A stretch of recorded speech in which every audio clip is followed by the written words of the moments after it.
Good evening सभी को, क्या हाल चाल है। हाँ सभी को हाय हेलो गुड इवनिंग। काफ़ी लोग आज पहले से आकर बैठे हुए हैं, चलिए बहुत अच्छी बात है। इसी तरह आप लोग आ जाया करिए तो पढ़ाने में मज़ा आती है। आप लोग रहते हैं यहाँ, संख्या आप लोगों की रहती है, उपस्थित रहती है। तो चलिए आज हम लोग जो है स्टार्ट करते हैं फिजिक्स का चैप्टर नंबर 2। चैप्टर नंबर 1 जैसा मैंने आप लोगों को कहा था कि वो टोटली आपका इंट्रोडक्शन ऑफ फिजिक्स था कि फिजिक्स क्या है, केवल ये जानना था हम लोग को चैप्टर नंबर 1। फिर मैंने आप लोगों को मैथमेटिकल टूल्स पढ़ाया, ठीक है। उतनी मैथ्स जितनी आप लोगों को फिजिक्स पढ़ने के लिए आनी चाहिए, ठीक है। पहले से आप लोगों को चलिए ट्रिग्नोमेट्री अलजेब्रा वगैरह थोड़ी बहुत आती थी, ठीक है। द्विघात समीकरण हल करना आप लोग जानते थे। बस क्या है कि आप लोगों को कैलकुलस बिल्कुल भी नहीं आती रही होगी, बिल्कुल नया है आप लोगों के लिए 11th के बच्चों के लिए कि कैलकुलस से मैंने कैलकुलस पढ़ा दिया आप लोगों को काम भर का, ठीक है। तो इसके अलावा और भी कई छोटी छोटी चीज़ें हैं जो कि बीच बीच में जब ज़रूरत पड़ेगी तो मैं उसको पढ़ाता रहूँगा, बताता रहूँगा आप लोगों को, ठीक है। काफ़ी छोटी छोटी बातें, इसलिए उसको अलग से एक वीडियो बना करके अननेसेसरी क्या फ़ायदा, ठीक है। सर मैथमेटिक्स पूरी पढ़ाएंगे बेटा, हम मैथ्स नहीं पढ़ाते, मैथ्स आपके नीरज सर पढ़ाते हैं, वो पूरी पढ़ाएंगे आपको, ठीक है। पूरा टोटल पढ़ाएंगे हम आपको, सिर्फ और सिर्फ फिजिक्स पढ़ाएंगे, ठीक है। तो चलिए आज का क्लास स्टार्ट करते हैं हम लोग, जिसका नाम है मैथमेटिकल टूल्स, ठीक, सॉरी यूनिट एंड मेजरमेंट, मात्रक एवं मापन, मात्रक एवं मापन, ठीक है। चैप्टर नंबर 2 आप लोग बढ़िया से हेडिंग डाल लीजिए, कॉपी पेन ले करके बैठा करिए बढ़िया से, ठीक है। इतने कमेंट्स आप लोग कर रहे हैं, मैकेनिक्स बोल रहे हैं सर, हम मैकेनिक्स सब पढ़ाएंगे भैया, सब पढ़ाएंगे, टोटल पढ़ाएंगे, कुछ भी नहीं छोड़ेंगे, क्यों चिंता कर रहे हैं आप लोग, ठीक है। पूरा कंप्लीट पैकेज, पूरी फिजिक्स आपको पढ़ाएंगे और आईआईटी लेवल पे पढ़ाएंगे, इसकी भी गारंटी है। मेंस लेवल तक पढ़ाएंगे, एडवांस गारंटी हम नहीं लेते हैं, लेकिन हाँ मेंस लेवल तक हम पढ़ाएंगे आपको, ठीक है। तो चलिए, हाँ सभी को नमस्ते, good morning, good evening what ever, आप लोग आइए पढ़ते रहिए, ठीक है। हम क्लास शुरू करते हैं। तो पहला टॉपिक जो हमारा मात्रक एवं मापन, तो मापन पहले हम पढ़ लेते हैं कि मापन है क्या। मापन यानी कि मेजरमेंट, क्या बोलते हैं इंग्लिश में उसको, मेजरमेंट। कुछ लोग कहते हैं सर इंग्लिश बता दिया करिए हर एक टर्म्स की, हम इंग्लिश बता दे रहे हैं। और कुछ बच्चे अगर जो इंग्लिश मीडियम के हैं हमारे, वो हमारे एक दूसरा चैनल है जिसमें इंग्लिश में पूरी फिजिक्स पढ़ाता हूँ, तो आप उसको ज्वाइन कर सकते हैं। अगर आप इंग्लिश मीडियम के हैं तो, हिंदी मीडियम के हैं तो मैं इंग्लिश के टर्म्स आप लोगों को बीच बीच में बताता रहूँगा, बिल्कुल आप लोग चिंता मत करें, ठीक है। मेजरमेंट होता क्या है, मापन होता क्या है, पहले ये समझ लेते हैं। उससे भी पहले मैं आप लोगों को थोड़ा सा, मैंने आप लोगों को फिजिक्स पढ़ने का तरीका बताया था कि फिजिक्स पढ़ने का तरीका क्या होता है। कभी भी फिजिक्स क्या, कोई भी साइंस आप पढ़ते हो तो उसमें कुछ स्टेप्स होते हैं पढ़ने के, ठीक है। पहला स्टेप क्या होता है, स्टेप नंबर 1 हम लोग लेते हैं ऑब्जर्वेशन, ठीक है। स्टेप 1 क्या होता है, ऑब्जर्वेशन। हम किसी घटना को ऑब्जर्व करते हैं, जैसे न्यूटन, ठीक है। न्यूटन बैठे थे, मतलब ऐसा कहा जाता है कि बैठे थे, देखा उनके सर पे सेब गिरा, तो उन्होंने देखा, ऑब्जर्व किया मतलब देखा, ठीक है, प्रेक्षण, देखा उन्होंने कि यार ये सेब गिरा। फिर उनको लगा कि यार ये सेब नीचे गिरा, क्या सब कुछ नीचे ही गिरता है, बचपन से देखते हैं, फिर भी सोचा अच्छा देखते हैं, फिर भी घूम घूम टहल टहल देखने लगे, यहाँ वहाँ सब कुछ छोड़ने लगे ऐसे करके, तो नीचे सब कुछ गिरने लगा, ठीक है। तो न्यूटन समझ, अच्छा कुछ भी छोड़ो वो नीचे ही गिरता है। फिर न्यूटन ने वहाँ से नेक्स्ट स्टेप आया हमारा, वो होता है डेटा कलेक्ट करना, डेटा कलेक्शन, आंकड़े इकट्ठे करना, ठीक है। हम कुछ भी देखते हैं तो पहले उसको देखते हैं, अच्छा ऐसा हो रहा है, अब उसके बारे में हमको स्टडी करना है, हमें पढ़ना है, उसके बारे में डिटेल में समझना है, तो हम क्या करते हैं, हम आंकड़े इकट्ठा करना शुरू करते हैं, ठीक। कोई भी एग्जांपल, जैसे कि गुरुत्वाकर्षण जी का मान ही निकालने को भी आप लोगों को 11th में क्या प्रैक्टिकल कराया जाएगा। तो उसके लिए हम करते क्या भाई, पहले हमें पता है कोई भी चीज़ छोड़ो तो वो नीचे गिर जाती है अपने आप, इसका मतलब पृथ्वी उसको अपनी ओर खींचती है तो किसी न किसी त्वरण से वो नीचे गिरता है। बल बराबर द्रव्यमान गुणे त्वरण, बल लग रहा है मतलब त्वरण उत्पन्न हो रहा है। वही त्वरण कितना है वो हम निकालेंगे, प्रैक्टिकल करेंगे 11th में। जो लोग भी अच्छे कॉलेजेस पढ़ रहे होंगे वो सभी ये प्रैक्टिकल करेंगे अपने कॉलेज में, ठीक। तो हम देखेंगे वो गिर रहा है तो किस त्वरण से गिर रहा है, हमें वो त्वरण कैलकुलेट करना होता है। तो तो त्वरण हमें कैलकुलेट करना है तो हम क्या करते हैं, हम एक धागे में एक सरल लोलक बांध के लटका देते हैं और उसको ऐसे एक तरफ ले जाके खींच के छोड़ देते हैं तो ऐसे दोलन करना शुरू करता है। तो स्टॉप वॉच लेके ऐसे मेजर करते हैं जैसे सेंटर पॉइंट से गुजरा, हाँ अभी आके 1 दोलन हुआ, फिर 2 दोलन हुआ, फिर 3 दोलन हुआ, ऐसे करके उस दोलन को मापते हैं। ठीक है, हम कुछ मैथ पे लेते हैं, चलो 100 दोलन में कितना समय ले रहा है, इस तरह से हम 1 दोलन का समय निकालते हैं। भाई 1 दोलन का निकालें तो हमसे थोड़ी गलती हो सकती है देखने में, है ना, लेकिन 100 दोलन का निकाल लिया, मान लो हमने कि 100 दोलन का आया, चलो 200 सेकंड, तो इसका मतलब 1 दोलन करने में उसने 2 सेकंड का समय लिया है। बात समझ में? इस तरह से हम ऑब्जर्वेशन लेते हैं। तो जब भी हम कोई डेटा कलेक्ट करते हैं तो यहाँ पर जो चीज़ आती है, हम स्टॉप वॉच लेके क्या मेजर कर रहे हैं, समय, 1 सेकंड, 2 सेकंड, 3 सेकंड, कितने समय बाद वो वापस अपनी मीन पोजीशन पे आ रहा है। ठीक है, तो यहाँ पे हम जब डेटा कलेक्ट करते हैं तो यहाँ हम करते हैं मेजरमेंट। क्या करते हैं? मेजरमेंट। ठीक, समय को माप ही तो रहे हैं कि 100 दोलन का 200 सेकंड लगा, 50 दोलन का 40 सेकंड लगा, जो भी है हम माप रहे हैं। ठीक है, मेजरमेंट के बाद फिर उससे हम लोग निकालते हैं तीसरे स्टेप में कंक्लूजन। कंक्लूजन यानी कि रिजल्ट। ठीक है, कि अच्छा ऐसे ऐसे होता है। बात समझ में आई? ठीक, तो ये प्रोसीजर होता है फिजिक्स को पढ़ने का। हमारे फिजिक्स को पढ़ने का तो यही प्रोसीजर है। बाकी विज्ञान में हो सकता है कुछ थोड़ा बहुत इधर हो, चेंजेस हो, मुझे नहीं पता, लेकिन फिजिक्स ऐसी ही पढ़ी जाती है। ठीक है, तो यहाँ पर हम जो कोई भी घटना देखते हैं और उसके बारे में हम कुछ जानकारी इकट्ठा करना चाहते हैं, हम कुछ जानना चाहते हैं, उसको समझना चाहते हैं, कोई थ्योरी बनाना चाहते हैं, कोई नया नियम देना चाहते हैं, उस पर रिसर्च करना चाहते हैं, तो दूसरा स्टेप यानी कि डेटा कलेक्शन सबसे इम्पॉर्टेंट होता है। ठीक है, दूसरा स्टेप यानी कि डेटा कलेक्शन सबसे इम्पॉर्टेंट स्टेप होता है। ठीक, और डेटा कलेक्शन में हम करते क्या है, मेजरमेंट। लिखा तो है मैंने, इसमें क्या करते हैं, मेजरमेंट। बिना इसके हम आगे रिजल्ट पे बढ़ ही नहीं सकते। ठीक है, इसीलिए फिजिक्स की एक और डेफिनेशन है। एक तो डेफिनेशन में आप फिजिक्स की पढ़ाई थी कि physics is the science of nature. ठीक है, बट फिजिक्स की एक और डेफिनेशन, वो डेफिनेशन क्या है, डेफिनेशन ये है कि physics is the science of measurement. ठीक है, भौतिक विज्ञान मापन का विज्ञान है। क्या बोलते हैं? भौतिक विज्ञान मापन का विज्ञान है। ठीक, क्योंकि बिना मापे हम भौतिक विज्ञान में एक कदम आगे नहीं बढ़ा सकते हैं, तो इसीलिए हम कहते हैं कि भौतिक विज्ञान जो है वो मापन का विज्ञान है। मापने के बाद ही हम फिजिक्स में कुछ भी कर सकते हैं, तो इसलिए ये बहुत इंपॉर्टेंट स्टेप है। इसीलिए फिजिक्स की डेफिनेशन देखिए, अच्छी किताबों में कुछ में लिखा हुआ है, physics is the science of measurement, यानी कि भौतिक विज्ञान मापन का विज्ञान है। ठीक है, मापने के बाद ही हम आगे बढ़ेंगे। क्यों? क्योंकि अभी हम लोग को पढ़ना है भौतिक राशियां। थोड़ा सा बस एक वर्ड बोलूंगा ताकि आप लोग और अच्छे से समझ सको। भौतिक राशियों की परिभाषा ये है कि वो राशियां जिन्हें माप सकें वो भौतिक राशियां हैं, और भौतिक राशियों की हेल्प से ही हम फिजिक्स पढ़ते हैं। मतलब अगर भौतिक राशियों का ज्ञान हमें नहीं है तो हम फिजिक्स नहीं पढ़ सकते। ठीक है, फिजिक्स पढ़ने के लिए हमें भौतिक राशियां चाहिए, और भौतिक राशियां उसे कहते हैं जिसे मापा जा सके। मतलब मापना संभव नहीं तो भौतिक राशियां नहीं, भौतिक राशियां नहीं तो भौतिक यानी कि फिजिक्स नहीं। बात समझ में आई? तो भौतिक विज्ञान पढ़ने के लिए सबसे इंपॉर्टेंट चीज क्या है? मेजरमेंट। क्या है? मेजरमेंट यानी कि मापन। तो यहां से फिजिक्स की परिभाषा निकल के आती है कि भौतिक विज्ञान मापन का विज्ञान। बात समझ में आई? पहले चैप्टर मैंने कहा भौतिक विज्ञान भौतिक जगत को पढ़ने का विज्ञान है, लेकिन आज हम लोग जैसे जैसे आगे बढ़ते जाएंगे, थोड़ा चीज़ों को और ऐड करते जाएंगे, जोड़ते जाएंगे, उसमें समझते जाएंगे। आज मैं एक नई बात कह रहा हूँ कि भौतिक विज्ञान मापन का विज्ञान है। ये थोड़ी टेक्निकल परिभाषा है कि बिना मापन के हम लोग भौतिक विज्ञान पढ़ ही नहीं सकते हैं, बिना मापन के हम लोग भौतिक राशियाँ डिफाइंड नहीं कर सकते हैं, तो भौतिक विज्ञान कहाँ से पढ़ेंगे? बात क्लियर है? तो इस चैप्टर का इंपॉर्टेंस क्यों है ये आप समझ गए होंगे, क्योंकि बिना इस चैप्टर के फिजिक्स कुछ है ही नहीं, ना शुरू की जा सकती है, बात तो छोड़ो खत्म करने की। ठीक है, तो आपको फिजिक्स जानना है तो आपको ये चैप्टर जानना बहुत ही ज़रूरी है। ठीक, तो भौतिक विज्ञान क्या है? भौतिक विज्ञान है मापन का विज्ञान। क्लियर?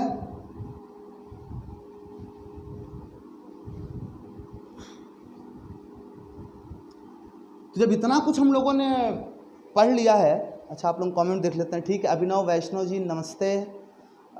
हिमांशु बिफ्र जी कह रहे हैं good to see this kind of teaching, it's really nice sir, we all can proudly say we all were your student। Okay, धन्यवाद, बहुत बहुत धन्यवाद हिमांशु बिष्ट जी। ठीक है, बस आप लोग पढ़ते रहिए और गर्व तो एक दिन हमें होना चाहिए कि हाँ ये वो बच्चे हैं जिन्हें हमने पढ़ाया है। ठीक है, आपको मुकाम हासिल करना है, मुझे लगे कि हाँ फिजिक्स पढ़े हो यार तो फिजिक्स के दम पे कुछ हो। ठीक है, तो बस मन लगा के पढ़िए आप लोग, इससे ज़्यादा और कुछ नहीं चाहिए। तो मापन, शुरुआत होती है मापन से। ठीक है, मापन, मापन क्या होता है? मापन से पहले हम लोग एक और मैंने भी वर्ड यूज़ किया था कि भौतिक विज्ञान, सर टाइमिंग बता दीजिए डेली का। बेटा टाइमिंग यही है, डेली कितनी बार बताया जाए? पिछले कम से कम एक हफ्ते शायद हो रहे हैं, एक हफ्ते नहीं 5 दिन तो हो ही गए हैं। 5 हफ्ते से लगातार 4 से 7 11वीं क्लास और 6 से 9 12वीं क्लास चल रही है। क्या टाइमिंग बताना? डेली का टाइम यही है। बात समझ में आई? ठीक है, तो मापन क्या होता है, हमें मापन चैप्टर पढ़ना है, मापन डिस्कस करना है। तो मापन पढ़ने के लिए सबसे पहले हम लोग पढ़ेंगे भौतिक राशियाँ। ठीक है, कि भौतिक राशियाँ क्या होती हैं। दोनों एक दूसरे से संबंधित, दोनों को साथ साथ समझते चलते हैं हम लोग। मापन हमने कहा कि किसी भी राशि के बारे में कुछ भी उसके आंकड़े प्राप्त करना मापन है। अभी थोड़ा और इसको डिटेल में पढ़ेंगे हम लोग। ठीक है, उससे पहले हमने आप कहा कि मापा किसको जा सकता है? भौतिक राशियों को। और भौतिक राशियाँ क्या हैं जिसको मापा जा सकता है? दोनों परिभाषा एकदम सेम है। ठीक है, पलट दो बस आप। भौतिक राशियाँ क्या हैं? जिनको आप माप सकते हो। ठीक है, और मापन किसका हो सकता है? भौतिक राशियों का। तो पहले हम भौतिक राशियां पढ़ेंगे, उसके बाद फिर मापन पे आएंगे। तो भौतिक राशियां क्या होती हैं, थोड़ा सा पहले उसको डिस्कस करते हैं। भौतिक राशियां, भौतिक राशियां इंग्लिश में कहते हैं फिजिकल क्वांटिटीज। क्या बोलते हैं? Physical quantities, physical quantities. ठीक है, भौतिक राशियाँ क्या होती हैं? भौतिक राशियाँ, फिजिकल क्वांटिटीज। भौतिक राशियाँ वे राशियाँ हैं जिनको आप माप सकते हो। क्या? मैं बहुत सरल शब्दों में परिभाषा देना चाहूँगा, आप एग्जाम में बिल्कुल बेधड़क लिख के आइएगा, कोई माइक लाल गलत नहीं कर सकता इसको। ठीक है, आप सिंपल शब्दों में क्या लिखेंगे? जिन्हें मापना संभव है, जिन्हें मापना संभव है। मतलब ऐसी कोई भी राशि जिसको आप माप सकते हो वो भौतिक राशि है। क्या? ऐसी कोई भी राशि जिसको आप माप सकते हो वो भौतिक राशि है। अब आप खुद सोच के देखो, अपने आसपास के जो भी चीज़ें उसको ऑब्जर्व करो, जो भी चीज़ें आप मापते हो उसको ऑब्जर्व करो। जैसे सबसे पहला नंबर 1 समय। हम कहते हैं यार 15 दिन हो गए, 20 दिन हो गए, अभी तक लॉकडाउन खुला नहीं। ठीक है, 20 दिन हो गए मतलब आपने समय को दिनों में मापा है। ठीक है, कि 20 दिन हो गए अभी तक लॉकडाउन नहीं खुला। 1 घंटे हो गए अभी तक आशीष सर पढ़ाने नहीं आए। ठीक है, तो आपने मापा कि इतने समय हो गए। ठीक, मेरी लंबाई पिछले 1 महीने से बढ़ नहीं रही है क्योंकि मैं 18 साल का पूरा हो चुका हूँ। ठीक है, अप्रॉक्सीमेटली 17-18 साल तक लंबाई बढ़ती है। ठीक, तो लंबाई बढ़ नहीं रही है, कोई चीज़ बढ़ नहीं रही मतलब उसमें वृद्धि नहीं हो रही, मतलब उसको मापने की बात कर रहे हो। ठीक है, कि इतना था और इससे आगे नहीं बढ़ रहा। ठीक, वो बहुत तेज गाड़ी चला रहा है। कितना तेज गाड़ी चला रहा है तो मीटर देख के बताओगे कि वो 20 किलोमीटर प्रति 60 किलोमीटर प्रति घंटे की चाल से गाड़ी चला रहा है, मतलब बहुत तेज गाड़ी चला रहा है। बात समझ में आई? ठीक है, ऐसे आप कोई भी चीज़ जिसको आप माप सकते हो वो भौतिक राशियाँ है।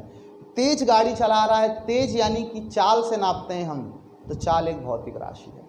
बहुत समय बीत गया है, घर से बाहर नहीं निकले हैं, तो समय को मापने की बात कर रहे हैं आप, तो समय एक भौतिक राशि है। ठीक है, मेरी लंबाई उससे ज़्यादा है यानी कि लंबाई एक भौतिक राशि है। ठीक है, ऐसी कोई भी राशि जिसको आप माप सकते हो, जिसकी आप तुलना कर सकते हो, ठीक है, वो भौतिक राशि है। जिसको आप माप नहीं सकते हो वो भौतिक राशि नहीं है।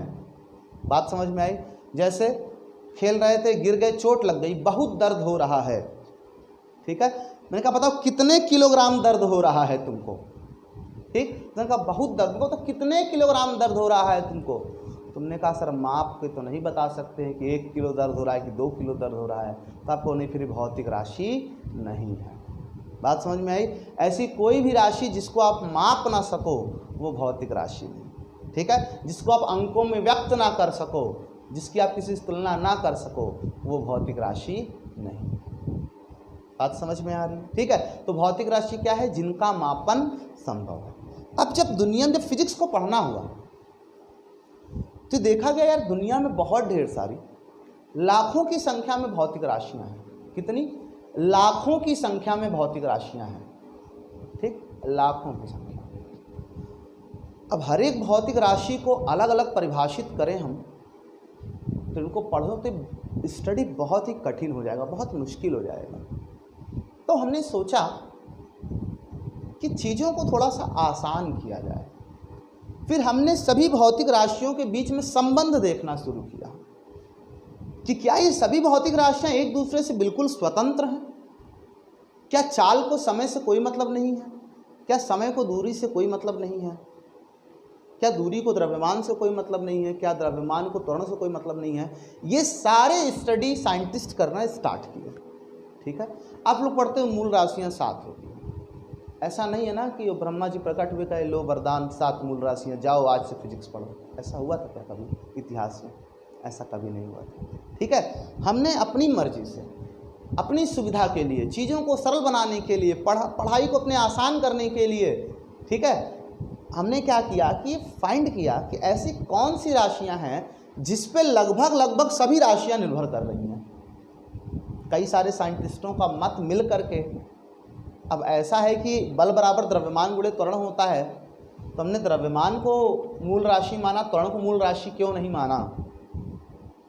इसके पीछे आप तर्क और ढूंढना चाहो तो देखो, फिजिक्स में मैं आपको बार बार एक बात कहता हूँ कि हम लोग क्या करते हैं, फिजिक्स को पढ़ने के लिए थ्योरीज बनाते हैं अपनी मर्जी से। ठीक है, बल की एक परिकल्पना हमने डिजाइन की इस बात को प्रूव करने के लिए कि कोई चीज़ गति क्यों करती है, गति कर रही है, कोई चीज़ रुक क्यों जाती है। सिर्फ इस बात को डिफाइन करने के लिए हम लोगों ने एक परिकल्पना तैयार की, बल। बात समझ में आ रही है? ठीक है, इसी तरह से हम लोगों ने पूरी फिजिक्स को पढ़ने के लिए अपने मन से ढूंढ के ऐसी राशियां निकाली जो लगभग सभी में कॉमन है। सभी में क्या? मैक्सिमम ऑफ, जो एक राशि पकड़ो तो हम कई चीज़ों को डिफाइन कर सकें, जिस पे कई चीज़ें डिपेंड कर रही हैं। ठीक है, ऐसे करके सभी साइंटिस्ट ने मिलकर के 7 राशियों को चुना। कितनी? 7 राशियों को चुना और इन 7 राशियों को कहा कि ये मूल राशि है। ठीक है, तो राशियां आपकी भौतिक राशियां 2 प्रकार की हो गई। एक हो गई मूल राशि, एक हो गई मूल राशि, ठीक, और एक हो गई व्युत्पन्न राशि। एक हो गई व्युत्पन्न राशि। हमारे पास 2 प्रकार की राशियां हैं, एक मूल राशि, दूसरी व्युत्पन्न राशि। मूल राशियां, इसको हम इंग्लिश में कहते हैं फंडामेंटल क्वांटिटीज। फंडामेंटल क्वांटिटीज, ठीक है, और इसको हम बोलते हैं डिराइव्ड क्वांटिटीज। डिराइव्ड क्वांटिटीज, ठीक।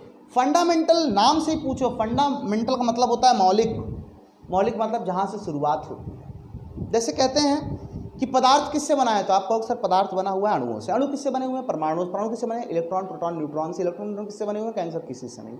इनका फंडामेंटल अपना खुद का अस्तित्व होता है, इसीलिए इलेक्ट्रॉन, प्रोटॉन, न्यूट्रॉन को हम बोलते हैं फंडामेंटल पार्टिकल्स, मौलिक कण। क्योंकि इससे सब पूरा ब्रह्मांड किससे बना हुआ है? इलेक्ट्रॉन, प्रोटॉन, न्यूट्रॉन से। इसके अलावा कुछ है क्या ब्रह्मांड में?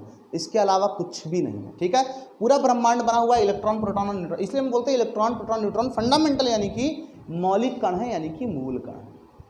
ठीक, सिमिलरली मूल राशियां जो होंगी ये वो राशियां होंगी जिससे पूरा ब्रह्मांड डिफाइन किया जा सकता है।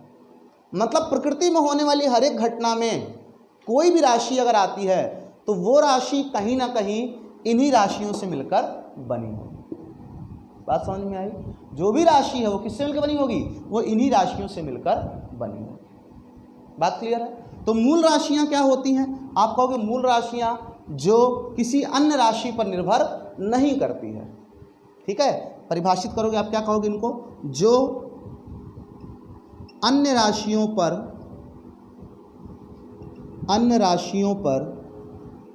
निर्भर नहीं करती हैं। ठीक है, जो अन्य राशियों पर निर्भर नहीं करती उनको क्या बोलते हैं? मूल राशियां कहते हैं। बात समझ में आई? हमने 7 मूल राशियां अपनी मर्जी से बनाई हैं। नंबर 1, पहला लंबाई। पहली मूल राशि कौन सी है? लंबाई। ठीक, दूसरी मूल राशि कौन सी है?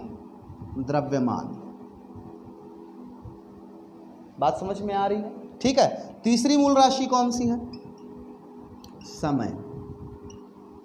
ठीक, ये सब हमने अपनी मर्जी से बनाया है, लंबाई, द्रव्यमान, समय। ठीक है, और कौन सा भैया, अगला कौन सा आप लोग जानते होंगे? ताप। ठीक है, फिर पांचवी वैद्युत धारा। देखो हमने कहा ना, ये सभी मूल राशियां हमने अपने से बनाई हैं। इसके संदर्भ में हमारे पास कुछ आपके लिए उदाहरण भी है।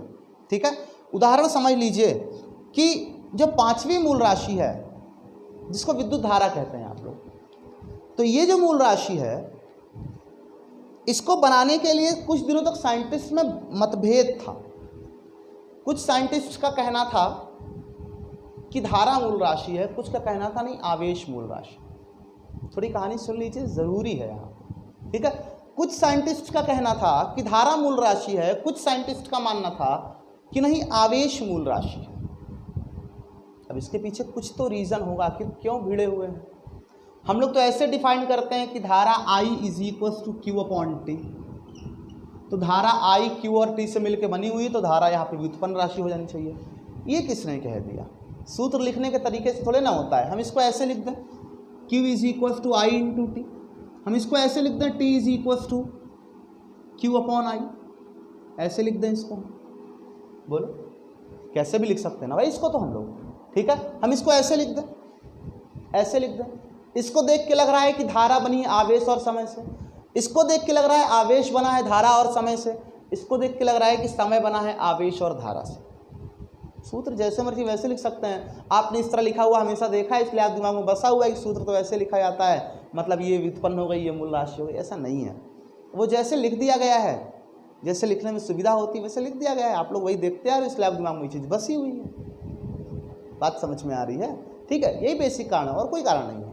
ठीक है, अब यहाँ पे समझिएगा, आप लोग बात को ध्यान से देखिएगा, समझिएगा। अब यहाँ पर धारा और आवेश समय तो चुन लिया गया था, तो फिर डिपेंड करता है कि भाई या तो I = Q/T या तो Q = I × T में हम लोग या तो I को कहेंगे मूल राशि या तो Q को कहेंगे मूल राशि। साइंटिस्ट लोग थोड़ा सा इसमें जूझे हुए थे कि I को मूल राशि कहें कि Q को मूल राशि कहें। अब सवाल ये कि क्यों फंसे हुए थे, ऐसा कौन सा लफड़ा था? किसी को कह दो, एक को मानना है तो जो ज़्यादा चीज़ें जिस पर डिपेंड कर रही है उसको मान लो, या जो पदार्थ की फंडामेंटल क्वांटिटी उसको मान लो। जैसे कि द्रव्यमान, द्रव्यमान पदार्थ का मूलभूत गुण होता है, तो आवेश भी पदार्थ का मूलभूत गुण होता है। तो जैसे द्रव्यमान मूल राशि, वैसे आवेश को मूल राशि कह दीजिए। आप क्यों नहीं कह दीजिए, कह दीजिए, ऐसा कहा जा सकता है। लेकिन एक समस्या थी, द्रव्यमान को हम अपने तरीके से चाहें तो उसको अलग अलग पार्ट में डिवाइड करते चले जा सकते हैं, कितना भी छोटा द्रव्यमान काट के बना सकते हैं। लेकिन आवेश में ऐसा नहीं था। आवेश जो था वो क्वांटाइज था, मतलब प्रकृति ने आवेश को पहले से बांट के रखा था एक निश्चित मात्रा में, इतना इतना ही बांटेगा, इसके अलावा नहीं बांट सकते इसको। ये चीज़ें थोड़ा साइंटिस्ट को परेशान कर रही थी कि जिस चीज़ को हम अपनी मर्जी से बांट नहीं पा रहे हैं उसको मूल राशि क्यों कहें। ठीक है, काफ़ी दिनों तक दो गुट बने हुए थे। कुछ लोग का कहना था नहीं आवेश मूल राशि, कुछ लोग का नहीं। पुरानी बुक्स हम लोग के ज़माने में जो थी उसमें हम लोगों ने पढ़ा था, कहीं किसी बुक में MKSA MKSQ लिखा रहता था। ठीक है, तो किसी ने धारा को मूल राशि, किसी ने आवेश को मूल राशि। लेकिन अभी ये तय कर लिया गया नहीं, आवेश वाली जो समस्या क्वांटाइजेशन वाली वो है, तो हम आवेश को नहीं, हम धारा को मूल राशि मानते हैं, ना कि आवेश को। ठीक है, तो इस सूत्र को देख के कभी फैसला मत करिएगा कौन सी मूल राशि कौन सी व्युत्पन्न राशि है। बात समझ में आई? तो मूल राशि कौन है? वैद्युत धारा है। कौन है? वैद्युत धारा है, ना कि वैद्युत आवेश। क्लियर है? मूल राशि कौन है? वैद्युत धारा है, ना कि वैद्युत आवेश। ठीक है, नेक्स्ट जगह है मेरे पास, हाँ जगह है मेरे पास, मैं एक और लिख सकता हूँ यहाँ पे। नेक्स्ट आपका जो है वो कौन सा है? छठा नंबर पे कौन है? छठे नंबर पे आपकी ज्योति तीव्रता। ज्योति तीव्रता। और सातवें नंबर पर है आपकी पदार्थ की मात्रा।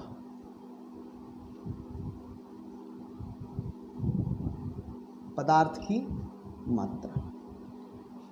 बात समझ में आई? छठे नंबर पे ज्योति तीव्रता, ये पदार्थ की मात्रा, जिसका मात्रक बोल होता है, अभी डिस्कस करेंगे हम लोग। ये सब बहुत बेसिक बातें आप लोगों ने क्लास 9th वगैरह में भी पढ़ी होंगी, ये सारी चीज़ें है ना, और बहुत पहले से पढ़ते आ रहे हैं, लेकिन फिर भी शुरू तो शुरू से ही किया जाता है। ठीक है, मेरा मानना है कि मैं एकदम ये मान चल रहा हूँ तुमको फिजिक्स का तुम पी नहीं जानते, फिजिक्स का तुम पी नहीं जानते हो, ये जान लो तुम, ठीक है। मैं ये मान के पढ़ाता हूँ और इसीलिए एकदम बेसिक से कोई चीज़ छोड़ता नहीं। चलो ठीक है, सब आना चाहिए तुमको, ठीक। तो अब व्युत्पन्न राशि को हम कैसे परिभाषित करेंगे? व्युत्पन्न राशि को हम कहेंगे कि वे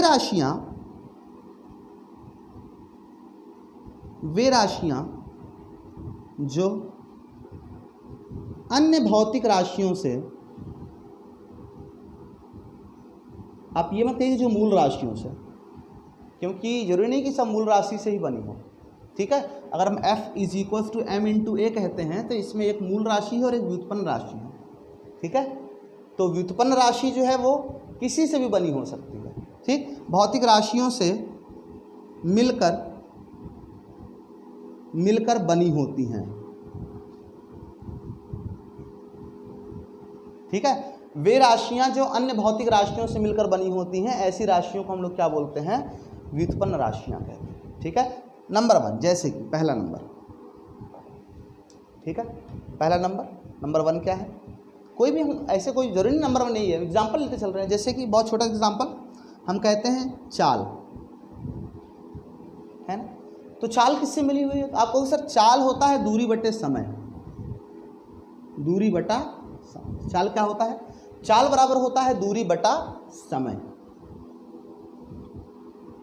है ना। यानी चाल किससे मिली हुई है, बनी हुई है? एक दूरी से, दूरी मतलब लंबाई जो कि मूल राशि है, समय यानी समय जो कि मूल राशि है, ठीक है। जैसे बल, बहुत ढेर सारा है, मैं आपको कितना नाम लूँ? बल, द्रव्यमान गुणे त्वरण। द्रव्यमान एक मूल राशि है, त्वरण एक व्युत्पन्न राशि है। द्रव्यमान एक मूल राशि है, त्वरण एक व्युत्पन्न राशि है, ठीक है। तो बल भी क्या हो गया? एक व्युत्पन्न राशि हो गया। आप एक चीज समझ लो कि इन सातों को छोड़ करके आपको कोई भी राशि दिखाई दे, आप फिर से कान खोल सुनिए, इन सातों को छोड़ करके आपको कोई भी राशि दिखाई दे दुनिया में, कोई भी राशि मतलब कोई भी राशि, इन सातों को छोड़ करके वो हमेशा एक व्युत्पन्न राशि होगी। बात समझ में आई? इन सातों राशियों को छोड़ करके कोई भी राशि आप देखते हैं तो वो हमेशा क्या होगी? एक व्युत्पन्न राशि होगी। बात क्लियर है? तो हमारे पास 2 प्रकार की राशियां हैं, एक मूल राशि और एक व्युत्पन्न राशि। जल्दी इसका स्क्रीनशॉट लीजिए, फिर मैं आगे चलूँ, ठीक। चलिए मिटा देता हूँ इसको मैं।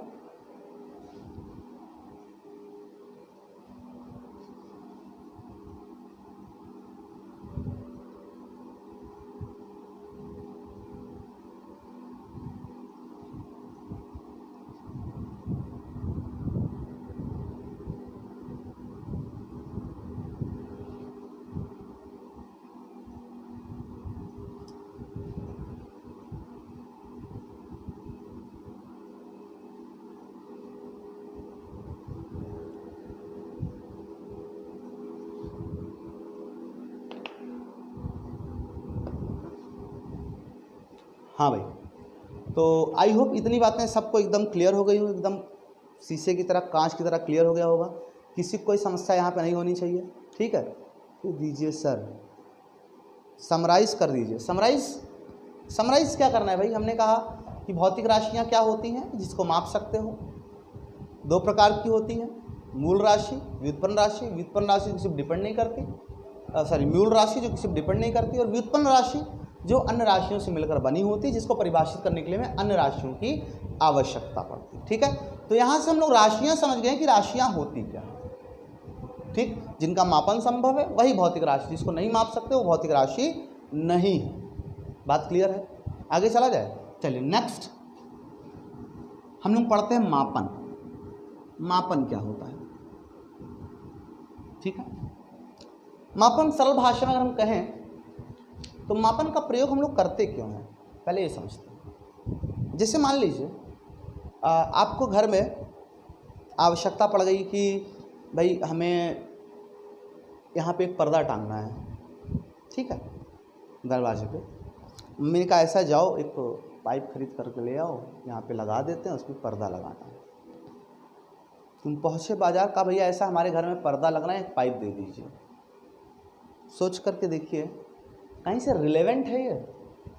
रेडी मतलब क्या, आप इतना बोलोगे और दुकानदार आपको एग्जैक्टली जितना आपको ज़रूरत हो उतना पाइप दे देगा काट करके? नहीं। यह दुनिया में फिर फिक्स हो कि नहीं 4 फीट के दरवाजे बनते हैं, 3.5 फीट के ही बनते हैं, ऐसा तो है नहीं। हर एक के घर में अपनी अपनी जगह के अनुसार बनता है दरवाज़ा, है ना। तो डिपेंड करता है ये कि आपको कितना लंबा पाइप चाहिए पर्दा लगाने के लिए, तब तो दुकानदार आपको पाइप दे पाएगा। तो दुकानदार को आपको बताना पड़ेगा कि भैया 3 फीट पाइप दे दीजिए, भैया 4 फीट पाइप दे दीजिए। बिना इसके काम नहीं चल सकता है। बात समझ में आ रही है? ठीक है। अब चीनी खरीदने जाओ, भैया ऐसे चीनी दे दीजिए, उसने ऐसे लिया, ऐसे भर के दे दिया। तुमने कितना पैसा? उसने कहा ऐसा 100 रुपये दे दो। तुमने कहा ऐसे कैसे भाई, कुछ तो भावताव होगा, तुमने जितना मर्जी उठाया ऐसे भरा दे दिया, कहा 100 रुपये दे दो। ऐसे थोड़े होता है, मुझे माप कर दो, मुझे तौल कर दो 1 किलो चीनी, और जितना पैसा 1 किलो का बनता है उतना पैसा लो तुम मुझसे। ठीक है। तो मापन का हमारे जीवन में बहुत उपयोग है, और साथ ही साथ फिजिक्स में सबसे बड़ा इसका उपयोग। बिना मापन के हम आगे बढ़ ही नहीं पाएंगे। ठीक है। कुछ भी हमें करना है पहले हमें मापना पड़ेगा, बिना मापन के वहीं बैठे रहो आराम से, कुछ नहीं होगा। ठीक है। मान लो कि आपके घर में वो मम्मी ने पर्दा लाने को कहा, और आपके घर में कोई मेजरिंग टेप है ही नहीं जिससे आप माप सको कि 1 मीटर है कि 1.5 मीटर है, 1.25 मीटर, जो भी हो। अब आप नहीं माप सकते उसको, लेकिन आपको खरीद के तो लाना है पाइप। तो आप क्या करोगे? थोड़ा सा दिमाग लगाओ, दिमाग को जोर डालो। आप क्या करोगे? ये रस्सी लोगे, घर में कोई पड़ी हुई रस्सी, उसको जाओगे वहाँ रख करके उतनी बड़ी तोड़ लोगे, और दुकानदार के पास पहुँचो, भैया ऐसा है, इतना बड़ा हमको पाइप दे दीजिए, अपना नाप लीजिएगा, जितना हो उस हिसाब से हमसे पैसा ले लीजिएगा। यही तो करेंगे ना। ठीक है। हम भी यही करेंगे, आप भी यही करेंगे। आप कर क्या रहे हो? इनडायरेक्टली आप मापन कर रहे हो। आप ये मान के चल रहे हो कि ये जो मैंने रस्सी तोड़ी है बस इसी को दुकानदार के देना है, और दुकानदार मुझे पाइप दे देगा, जो पैसा होगा अपना ले लेगा। ठीक है। रास्ते में आप पीछे किसी दोस्त को बैठा कर ले गए, चलो भाई खरीदना है पाइप, आओ। और रास्ते में रस्सी से खेल रहा था, ऐसे ऐसे करके, ऐसे खेलते खेलते रस्सी वहाँ से टूट गई, उसने इग्नोर कर लिया, फेंक दिया उसको। आप पहुँचे दुकानदार ने माप दी, घर आए पर पाइप छोटा पड़ गया। फिर उसी पाइप से मम्मी ने, समझ रहे हो आगे क्या हुआ होगा, है ना। तो गड़बड़ कहाँ हो गई? जिससे आपने मापा था वो बदल गया, इसलिए सारी कहानी बदल गई। ठीक। तो मापन में हम करते क्या है, पहले हम लोग एक चीज़ फिक्स कर लेते हैं किससे तुलना करनी है, और ये मान लेते हैं कि ये बदलेगा नहीं, क्योंकि वो बदल गया तो पूरी सारी कहानी बदल जाएगी। ठीक है।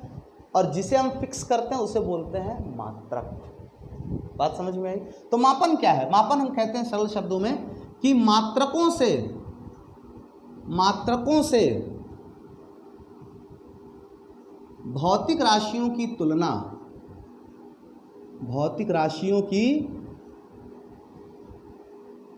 तुलना, किसी भौतिक राशि की उसके मात्रक से आप तुलना करिए, इसी प्रक्रिया को हम बोलते हैं मापन। किसी भी भौतिक राशि की उसके मात्रक से आप तुलना करिए, इसी पर हम क्या बोलते हैं? मापन। तो सवाल उठता है, ये मात्रक क्या है? कहाँ गया मात्रक? ये मात्रक क्या है? मात्रक क्या है? 2 बातें मात्रक के बारे में। पहली बात, ये मानी गई है, इसे क्या है? माना गया है। बस हमने अपनी मर्जी से माना है। 1 मीटर इतना बड़ा हम कहेंगे, इसलिए शायद दुनिया इतना बड़ा कहती है। कुछ वैज्ञानिकों ने मिल करके तय कर लिया कि हम लोग इतना बड़ा कहेंगे 1 मीटर को। अब ये ग्लोबल मात्रक है, हमेशा ऐसा नहीं था। पुराने ज़माने में लोग मापने के लिए और प्रणालियाँ यूज़ करते थे। वो हमने सुना है, वो खेत में वो ऐसे लाठी वठी से माप देते थे। ठीक है, इतना लाठी तुम्हारा, इतना लाठी हमारा। अब वो लाठी उनका मात्रक हो गया भाई। ठीक है। आज भी बहुत से लोकल एरिया में मात्रक चलते हैं। मंडी चले जाओ तो कहते भैया 1 पसेरी आलू दे दो। अमेरिका चले जाओ तो भैया 1 पसेरी आलू दे दो। कहे व्हाट इज़ पसेरी? उसको कहता है पसेरी कौन सी चीज़ होती है? पसेरी तो आपका लोकल मात्रक है ना भाई। ठीक है। हमने अपने से बनाया है क्योंकि ये हम समझ रहे हैं।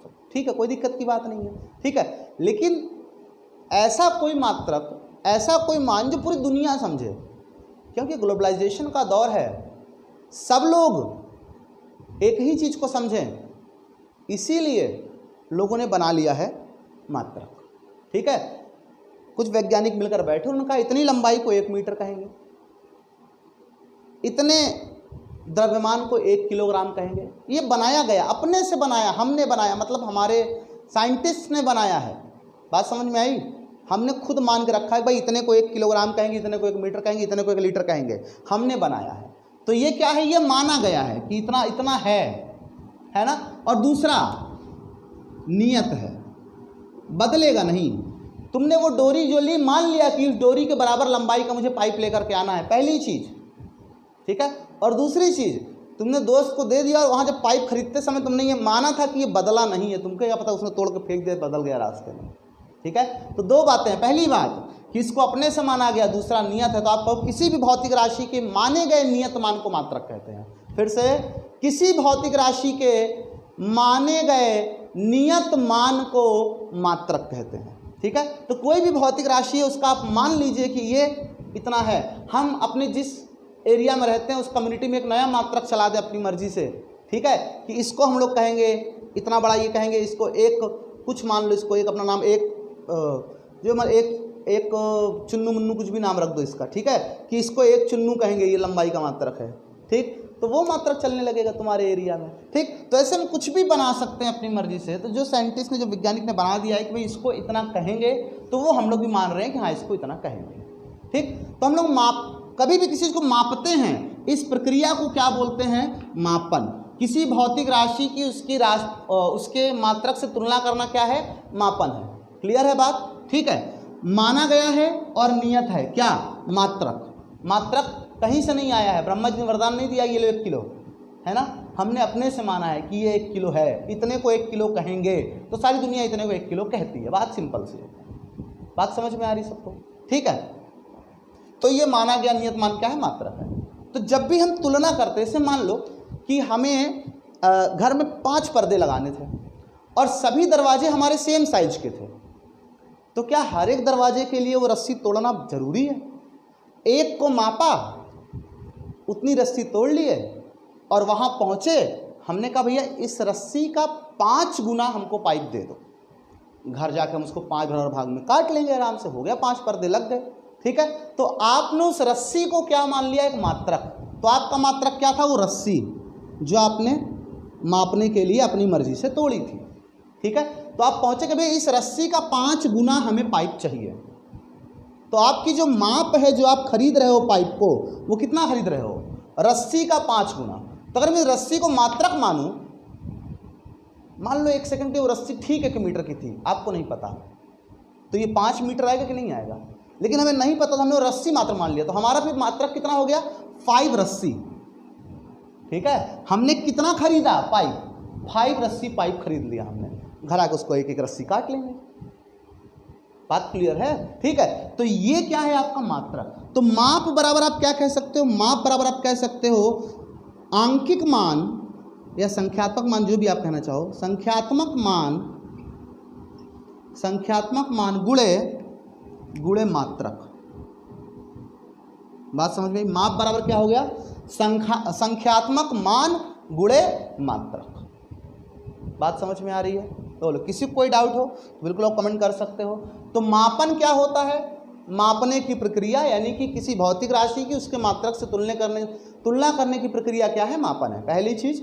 दूसरी चीज, माप क्या है, तो आप कहोगे संख्यात्मक मान गुणे मात्रक को हम बोलते हैं माप। मात्रक क्या है, किसी भौतिक राशि के माने गए नियत मान को मात्रक कहते हैं। संख्यात्मक मान मतलब वो उस मात्रक के कितना गुना है। जैसे हम कहते हैं 5 मीटर, तो मतलब मीटर जो है इतना बड़ा होता है, उसके 5 गुना। हम कहते हैं 1000 किलो, मतलब 1 किलो इतना होता है, जिसको माना गया साइंटिस्ट ने, उसका 1000 गुना, ठीक है। तो संख्यात्मक मान बताता है कितना गुना, और मात्रक वो माना गया नियत मान, ठीक है। तो ये रहा पूरा मापन। कल हम लोग चर्चा करेंगे मात्रकों पे। बात समझ में आई? मात्रक कितने प्रकार के होते हैं, मूल मात्रक क्या होते हैं, व्युत्पन्न मात्रक क्या होते हैं, मात्रक पद्धतियाँ क्या होती हैं, ये सारी कहानी हम लोग कल डिस्कस करेंगे। आज के लिए इतना बहुत है, आज इतना रहने देते हैं, ठीक है। तो चलिए फिर सभी को बाय बाय, मिलते हैं नेक्स्ट क्लास में। तब तक के लिए आप लोग अपना ख्याल रखिए, खुश रहिए।